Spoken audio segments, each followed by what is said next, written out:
안녕하세요. 제가 안산 동부교회에 세 번째 왔습니다. 맨 처음에 도서 의료 성경 갈 때 한번 여기 들려서 간 적이 있었는데, 그때 안산 동부교회 그 예배당을 봤는데, 어떻게 이렇게 큰 데도 다 있지, 참 좋겠다, 그런 생각을 했었고, 그 다음에 이제 지난번에 지난 여름에 의료 성경 외국인 캠프 할 때 왔었습니다. 제가 남편 돌아가신 지 1년 후부 2006년도에 돌아가셨는데 2007년부터 제가 일을 했었고, 그 다음에 법정 나이가 되어서 퇴직한 다음에 딸내 아기를 7년 동안 보면서 살다가 올해 처음으로 이제 제 혼자 사는 독립하게 되는 그렇게 되었습니다. 올해 처음 제가 자유를 느끼고 너무 행복한 그런 삶을 즐기고 있습니다. 손주를 보는 것은 정말 행복하기도 하지만 너무 힘든 것을 경험했습니다. 그렇게 하고요. 제가 그 안산 동부교회를 생각하게 될 때에 참 이해하기 어려운 그런 성도님들이시다, 그런 생각이 드는데, 제가 그렇게 따르게 말씀드리기보다는 제가 이 말씀이 그게 잘 이렇게 되는지 모르지만 한번 읽어드리겠습니다. 마태복음 26장 6절부터 13절까지인데 제가 돋보기를 가져오지 않아서 제가 잘 읽지 못할 수도 있습니다. 예수께서 베다니 나병 환자 시몬의 집에 계실 때에 한 여자가 매우 귀한 향유 한 옥합을 가지고 나와서 식사하시는 예수의 머리에 부으니 제자들이 보고 분개하여 이르되 무슨 의도로 이것을 허비하느냐, 이것을 비싼 값에 팔아 가난한 자들에게 줄 수 있었겠도다 하거늘 예수께서 아시고 그들에게 이르시되 너희가 어찌하여 이 여자를 괴롭게 하느냐, 그가 내게 좋은 일을 하였느니라. 가난한 자들은 항상 너희와 함께 있거니와 나는 항상 함께 있지 아니하리라. 이 여자가 내 몸에 이 향유를 부은 것은 내 장례를 위하여 함이니라. 내가 진실로 너희에게 이르노니 온 천하에 어디서든지 이 복음이 전파되는 곳에서는 이 여자가 행한 일도 말하여 그를 기억하게 하리라 하시니라. 이것은 얼마 전에 저희 장로님으로부터 주일날 들은 말씀입니다. 그럴 때 제 머릿속에 남는 것은 여자가 예수님의 그 비스듬히에 누우셔서 식사하실 때 이 향유를 갖다 부었습니다. 아마 이렇게 똑바로 앉아 계시지 않는 그런 식사 법이기 때문에 더 수월했을지 모른다고 이렇게 말씀하셨습니다. 그러는데 저희가 기억나는 것은 옆에서 사람들이 많이 이제 왜 비싼 값에 팔아서 가난한 데들에게 주지 않느냐라고 비난했을 때 저를 돌아보면 아마 나도 비난하는 사람 측에 속했을지도 모른다, 그렇게 했는데 여자가 매우 잠잠했었다고 하는 것입니다. 그런데 그에 대해서 주님께서 말씀하셨다. 그런 생각이 드는 것은 안산 동부교회가 얼마나 힘겹게 주님의 선교사들이나 어려운 성도들이나 그런 분들을 돕는 것을 제가 알고 있어요. 그래서 제가 인천에 있는 성도님들의 규모가 꽤 있는 교회에 다니고 있는 막내에게 안산 동부교회가 얼마나 열심으로 성도들을 또 선교사들을 지방의 어려운 성도들을 돕고 있는지에 대해서 이야기했어요. 저희 딸도 꽤 놀랐어요. 그래서 이 생각이 들었었고, 또 제가 1971년도에 예수 그리스도를 제 마음 가운데 영접해서 제 구원을 받았는데요. 그리고 74년도에 노량진교회에서 구원을 받은 김우정 형제님과 결혼을 했습니다. 그리고 75년도에 4월 29일에 제주도에 갔고, 그 다음에 6월 11일에 저희 식구가 한 사람 늘었습니다. 그렇게 살고 있는데 그해 이제 여름에 집에서 가정 집회를 하고 있었는데 그 전에 엠마오의 밤을 2번을 제주도에서 가졌어요. 그랬을 때 갖고 있던 이제 그분 오셔서 갖고 있던 그분들의 명단을 가지고 이제 우리 남편이 이제 매일 이렇게 돌아다니면서 그분들을 찾아서 교제하고 그랬습니다. 그럴 때 만난 분이 충청도 양반은 청년이 한 명 있었어요. 그 고향 형님께서 사업하시는데 거기에 합류해서 오셔갖고 제주도에서 이제 그 일을 돕고 이렇게 있었는데 그분이 고향에서 교회를 다니고 있었기 때문에 그 엠마오의 집회에 이렇게 오셨다가 저희 남편과 교제하게 되어서 그 가정에서 함께 이제 복음 교제를 하다가 어느 날 밤에 어스름역에 그 장독대에 올라가서 교제를 하면서 그 지는 해를 바라보면서 그 웅장한 하늘을 지으신 그 하나님에 대해서 이야기하다가 그분이 구원을 받으셨습니다. 이용창 형제님이십니다. 그분이 수아의 할아버지십니다. 그러는데 그리고 나서 그 가정에서 모이고 있다가 그해 겨울에 그 형제님이 고향에 가서 결혼을 하고 오겠습니다. 이야기하셨어요. 근데 결혼할 사람은 손가락이 아주 굵은 사람입니다. 시골에서 일을 많이 했기 때문에. 그래서 제 생각하기를 좀 시골에 사는 좀 촌 아가씨하고 결혼을 해서 오는가 보다 생각을 하고 이제 겨울이었기 때문에 이제 깍두기를 담아서 준비해 놓고 뭘 오시면 뭘 해주려나 하고 이제 생각하고 있었던 것 같아요. 근데 고향에 가서 결혼을 하고 오신 이용창 형님이 데려오신 그 새 색시를 보고 제가 기절 직전이었습니다. 어떻게 그렇게 시골에 그렇게 예쁜 사람이 있었는지 저 이해가 안 됐어요.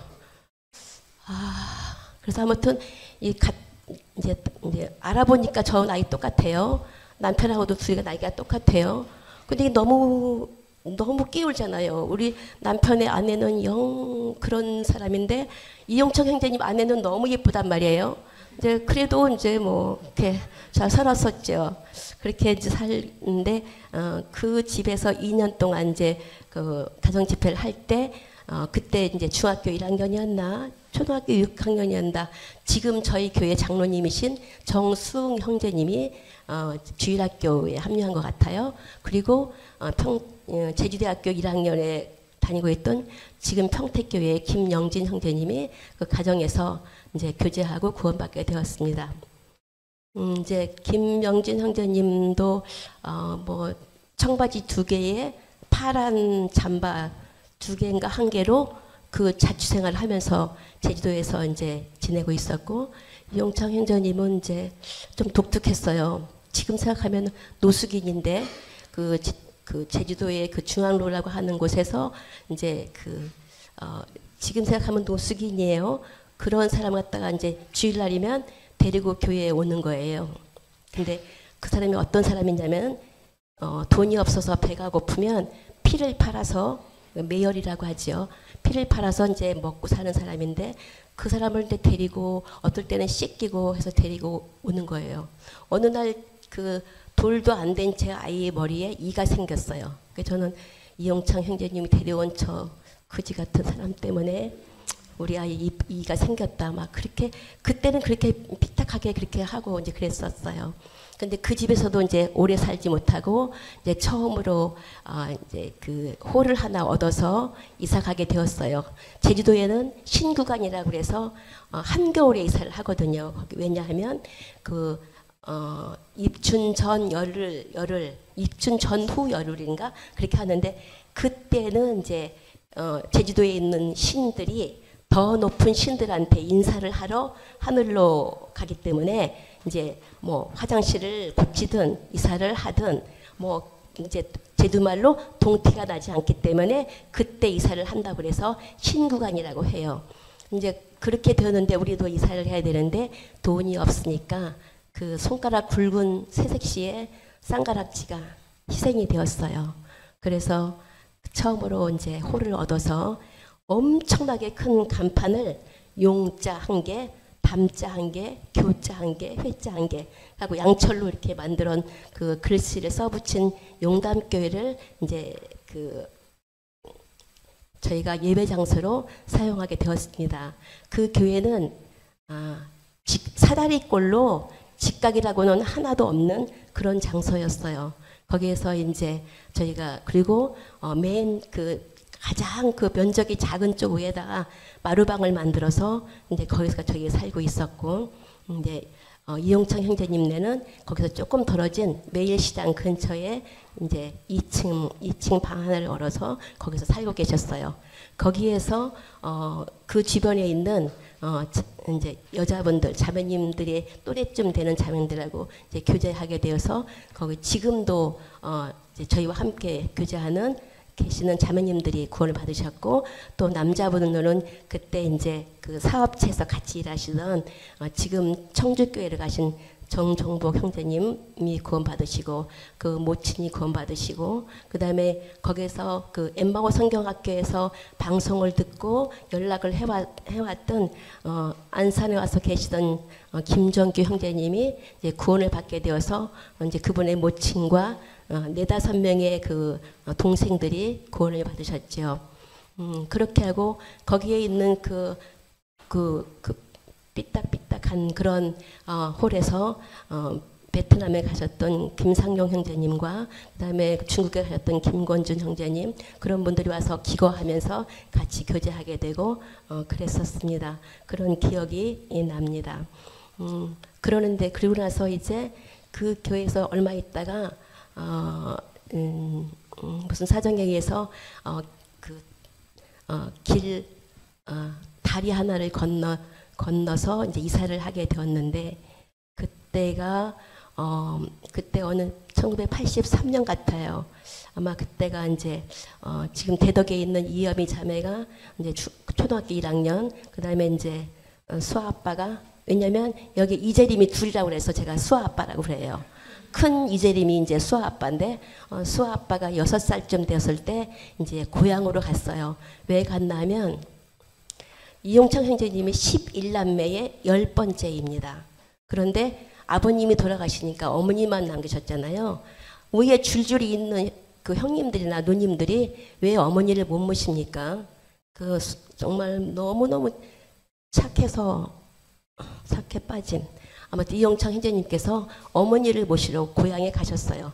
그때 홍성의 어떤 경우였냐면 지진이 한번 났었을 때 미아리 교회에 계시던 김익수 형제님이 거기에 오셔서 오셔서 개척을 하시고 그리고 얼마 후에 떠나셨어요. 그런데 그 교회에는 물론 그 김익수 형제님을 통해서 구원받은 분도 있었겠지만 출처가 분명하지 않은 다른 곳에서 오신 분들, 그런 분들이 계셔가지고 그 이용창 형제님이 그 목회하시는데, 아니 함께 그 모임을 돌보시는데 많이 어려움을 되셨어요. 그리고 경제적으로도 많이 힘드셨어요. 그러니까 소기를 넣으면 소파동이 나고, 또 이제 뭘 하게 되면 또 거기에 대해서 또 어려움이 생기시고, 어떨 때는 이제 광천이라는 곳에서 버스를 2번 타서 홍성교회 가야 되는데, 어떨 땐 주일날 아침에 차비가 없어서 교회를 못 가시는 경우도 있고, 이제 그런 이야기를 갖다 이제 가끔 하게 되면은 자매님 너무 죄송해요. 저희가 자매님이 저희를 만나서 이렇게 고생스럽게 사시네요. 그러면 자매님은 무슨 말씀하세요? 제가 구원받았잖아요. 그러면 이제 그 한마디에 함께 전화기를 붙들고 함께 이야기를 나누고, 그리고 저는 지금까지 세상 친구가 단 한 명도 없어요. 다만 제가 이제 물론 이제 모임, 제주도에 3 모임이 있기 때문에 뭐 교제하면서 살긴 하지만, 그래도 이틀에 한 번, 3일에 한 번은 그 수아 할머니하고 통화를 하지 않으면 갑자기 별일 없을까? 막 그런 생각이 들고, 그렇기 때문에 그래서 저 생각하게 될 때 제주도를 떠나신 것이 되게 섭섭했어요. 제주도에 계시면 우리한테 얼마나 큰 힘이 될까. 아이들도 곧 또래고 아이들도 같이 지낼 수 있고 그러면 얼마나 좋을까. 그런데 떠난 것이 너무 섭섭하고 그랬었어요. 근데 물론 이제 지금에 와서 보면 이제 그 형제님 사모님이 어쨌든 간에 홍성교회에서 열심히 그 주님 섬겨주셨고 또 연로하신 그 모친님들을 섬겨주시고 뭐 그 성격이 좀 독특하신 편이에요. 그 버스가 있는 장구장까지 그 모친님들을 모시러 가고 모시고 오면 얼마나 좋아요. 근데 그분도 76세거든요. 76세. 그분이 꼭 그 차를 타고 골목골목 들어가셔서 여기도 박아먹고 저기도 박아먹고 그렇게 하시거든요. 그래서 그런 말을 들으면 참 융통성이 없으신 분이다 라고 하지만 그분들의 성품이에요. 정말 좋으신 분들이고 우리와 함께 있었으면 우리가 얼마나 큰 위로를 받고 또 이제 어떤 이렇게 교회를 이렇게 이끌어 나가거나 그렇게 할 때 어떤 큰 힘이 되었을까 그런 생각이 들지만 그러나 다시 생각하면은 그분들이 홍성에 와서 정말 주님을 위해서 그리고 지역에 있는 성도들을 위해서 정말 잘 살아내셨고 또 딸이 그때 초등학교 1학년 때 떠났던 딸이 대전 대덕에서 주님 잘 섬기고 있고 또 이제 큰 이재림 형제는 이 좋은 안산 동부에 와서 잘 지내고 있으니 잘 떠났다 그런 생각이 이렇게 듭니다. 제 생애를 돌아보면서 우리 남편이 제주에 갔고 저는 이제 제 믿음대로 간 건 아니고 저는 남편을 그냥 쫓아서 간 사람이지만 거기에서 이렇게 우리 남편이 주님을 복음 전하는 것이 그렇게 행복한 일이었으니까요. 저는 남편이 바깥 일을 하고 밖에서 복음 전하는 일을 하고 저는 집에서 뭐 집안 꾸리고 아이들 기르고 그런 것밖에 못했다고 하는 늘 이렇게 마음이 가끔씩은 이렇게 풍성하지 않았어요. 2년 전에 그 지금 남원교회에 계시는 그 김종만 형제님께서 초빙 장로님으로 제주 한림 서부교회에 오셨댔어요. 그럴 때 이제 우리 교회 청년들이 도대체가 복음이 어떻게 제주에 왔는지를 알지 못합니다. 한번 이렇게 오셔서 그와 같은 이야기를 해주면 좋겠습니다. 그래서 어느 날 그 남편의 산소가 있는 곳이 한 500평 되는 곳이에요. 거기를 갖다가 이제 벌초를 하면은 축구하기에 딱 좋은 그런 정도의 넓이죠. 이제 거길 벌초를 하고 텐트를 치고 거기서 이제 집회를 하게 되었어요. 제가 이제 기억나는 대로 제주에 온 것과 제주에서 몇 년도쯤에 어떤 성도들이 만났다, 그분들이 구원받았다, 뭐 그런 것들을 이렇게 쭉 노트에 적어서 이제 이야기를 하고 이제 그랬는데 세어보니 그렇게 많지 않았어요. 제가 그때 제 기억으로만 세어본 것이 68명만 되었어요. 저는 68명만 생각이 나는구나 그렇게 이제 생각을 했지만 아무튼 그 당시에 그렇게 돼서 이제 그걸 나누고 이제 이렇게밖에 제가 일하지 못했음을 참 부끄럽게 생각도 들었었습니다. 남편은 근데 이미 강해진 거죠. 남편이 그 2002년도에 신장암이 걸려서 2006년도에 돌아가셨는데 지금 생각하면은 참 젊잖아요. 쉬운 4세 발병해서 쉬운 8에 주 앞에 갔는데 그분의 삶을 생각해도 하나님 참 좀 더 너그러우셔서 저 사람을 좀 더 두었더라면 이분이 하고 싶은 것이 복음 전하는 것이고 하고 싶은 것이 성도 교제고 그러는데 왜 빨리 데려가셨을까? 왜 주님은 한 10년만 더 이렇게 두시지 않으셨을까? 그런데 제가 나이가 들어서 이제 70이 넘으니까 지금 많이 젊잖아요. 그 형제님들이 같은 또래 형제님들이 이완성 형제님, 양진영 형제님, 뭐 그것도 허윤옥 형제님 1살 차이인데 그런 분들이 왕성하게 하나님 일을 하고 복음에 대해서 열정적으로 하시는 걸 보면 저는 막 부럽고 아쉽고 이제 그러지요. 그리고 이제 저는 이제 그렇게 별로 이제 은사가 없다는 핑계로 잘 일하지 못하지만 남편이 적어도 한 20년 이렇게 계셨더라면 훨씬 더 많은 영혼들이 구원받지 않았을까 하는 생각이 들었어요. 근데 제가 이제 이렇게 홀사모 모임을 이제 오면서 저 여기 오기 위해서 비용 많이 들거든요. 제가 이제 이 극성수기에 비행기표를 사야 되고, 또 제가 일하고 있는데 일을 못하기 때문에 그 비용도 깎아야 되고, 또 이제 뭐 저 신발도 사고 티도 사고 뭐 그러다 보니까 아주 비용이 많이 들어가서 이렇게 꼭 가야 되나 그렇게 하고 있지만, 와서 이렇게 함께 지내면서 형제님들이 이 홀사모가 왜 유지돼야 되는지, 왜 우리들이 더 많이 모여야 되는지 그렇게 말씀하시니까 저는 더 또 죄책감이 들고 그렇습니다. 근데 제가 또 한 가지 위로가 받고 싶은 것은 2세들을 만나자. 조암 수정에 갔을 때 거기서 주일학교 학생이 지금 결혼해서 두 자녀를 다 성장하고 주님 잘 섬기고 있는 것을 보았어요. 아, 주님이 그 자매님이 언제 구원받았는지 내가 기억이 안 난다. 그래서 내가 계수할 때 그 자매는 없었다. 그렇지만 그 자매 와서 결혼해서 자녀를 낳아서 또 복음을 전해서 주님의 자녀들이 되게 하고, 이것도 모임에 열정적으로 잘 계시게 하고, 그런 것을 볼 때 내가 이를 통해서 위로받자, 이를 통해서 감사가 된다. 나는 이제 점점 사그라지는 사람이고 내가 내일 일을 알 수 없는 사람이지만은 정말 감사하다, 그런 생각을 했어요.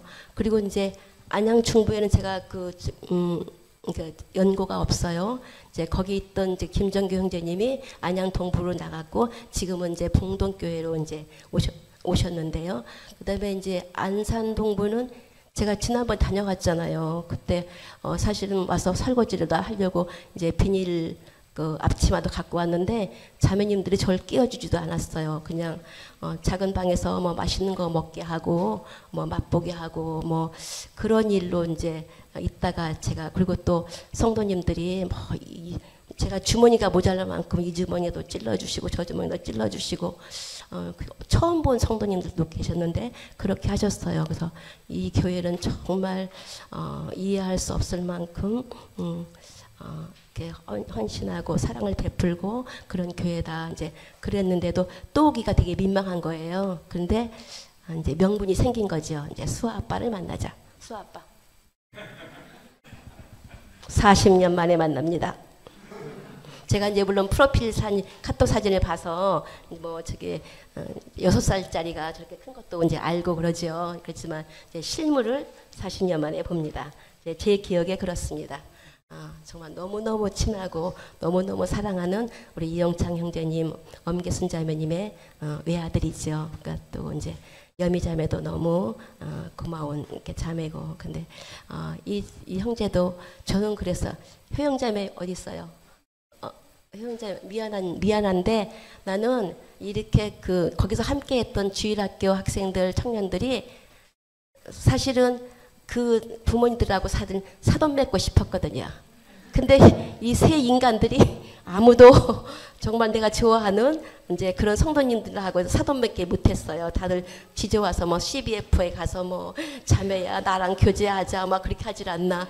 또 어떤 자매는 또 뭐 대전으로 도망가질 않나. 어떤 형제는 안산 동부로 도망가질 않나. 그래갖고 아무하고도 이제 이렇게 새돈을 맞지 못하는 그런 불운을 겪었습니다.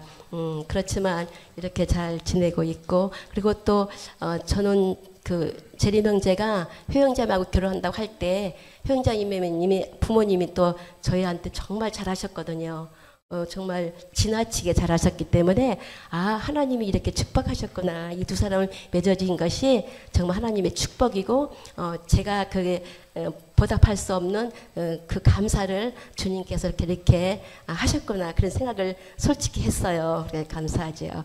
그래서 저는 제가 제주도에서 이렇게 살면서 어떻게 보면 되게 초라하게 살았지만 이렇게 한 사람 한 사람이 정말 귀하고 우리 주님께서 그를 위해서 십자가에서 자신을 버리셨고, 그래서 하나님의 자녀를 삼으신 이 귀하고 귀한 영혼들이고, 또 그런데 귀한 영혼들이 각 교회에 와서 이렇게 주님 앞에서 아름답게 잘 산다고 사는 모습을 보니까 이제 이런 생각이 들어요. 옛날에 어른들이 내가 이제 눈에 흙이 들어가도 괜찮다. 이제 그런 말씀도 하셨잖아요. 제가 저희 작은 교회지만 가령걸 교회가 이제 모임을 자기 이제 이렇게 마련을 했고, 또 이제 이렇게 어린 자녀들이 각 곳에 나가서 성년이 되어서 가정을 잘 꾸리고 그 모임에서 정말 헌신적으로 잘 사는 것을 볼 때에 이것이 이제 우리 남편은 하늘에 갔지만 그분한테도 정말 기쁨이 될 것이고 또 저한테도 너무 고마운 일입니다. 그래서 감사를 이렇게 드리고 이 자리를 빌어서 안산 동부교회와 또 우리 이재림 형제와 또 성도님들께 감사를 이렇게 드립니다. 그리고 제가 좀 시간 오버했지만 대천에서 홀사모 이제 모임 할 때 이제 교회에서 잤어요. 교회에서 자는 것이 제일 좋더라고요. 잤는데 아침에 이제 새벽에 눈을 떠보니까 우리 이정인 자매님이 조그만 글씨로 영어로 성경을 필사하고 계셨어요. 그래서 정말 부러웠지만 저는 영어까지는 안 된다. 내가 한글은 몰라도 영어까지는 안 된다. 그렇게 생각하고 있었는데 시도하지 못하고 있었거든요. 작년에 우리 김윤분 자매님께서 제주도에 오셔서 저희 집에서 주무셨어요. 새벽 4시가 되면은 일어나셔서 영어로 일기를 쓰시는 거예요. 84세 되신 분이. 참나 기가 막혀.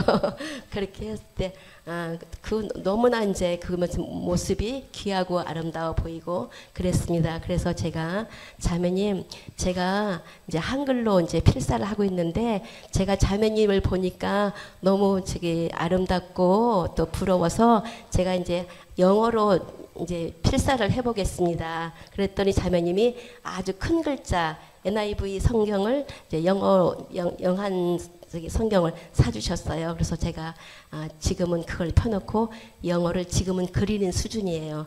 지금 이제 진도가 많이 나가지 않아서 지금 출애굽기 13장을 영어를 쓰고 있는데 단어를 많이 몰라서 그냥 영어 한 줄 쓰고 옆에 있는 한글 이제 그 구절을 읽고 그렇게 지나고 있거든요. 그래서 제가 만난 홀사모 자매님들 다 귀하지만 이렇게 저한테 이런 영향을 주셔서 감사드리고, 제가 이제 성경을 자꾸 바꿔서 제 영정 사진 앞에 뭘 놓을까 생각했는데 이제 유언을 하려고 그래요. 얘들아, 내가 이 필사한 이 성경 전설을 이걸 꼭 내 영정 사진들 앞에 두어주렴 라고 말하고 싶습니다.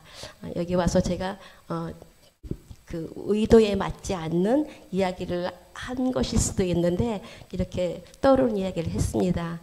부족한 거 있으면 너그럽게 용서해 주시기 바랍니다.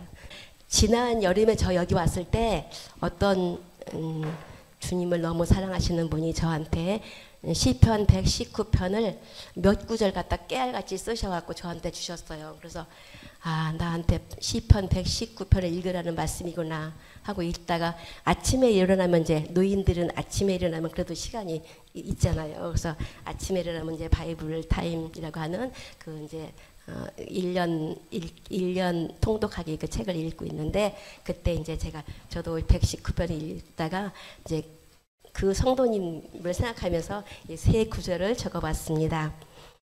148절 주의 말씀을 조용히 읊조리고 내가 새벽녘에 눈을 떴나이다. 읊조리려고 떴나이다. 151절 여호와여 주께서 가까이 계시오니 주의 모든 계명들은 진리니이다. 152절인가요? 제가 안 보여서 사람이 많은 탈취물을 얻은 것처럼 나는 주의 말씀을 즐거워하나이다. 그 성도님께 감사의 말씀을 드립니다. 감사합니다.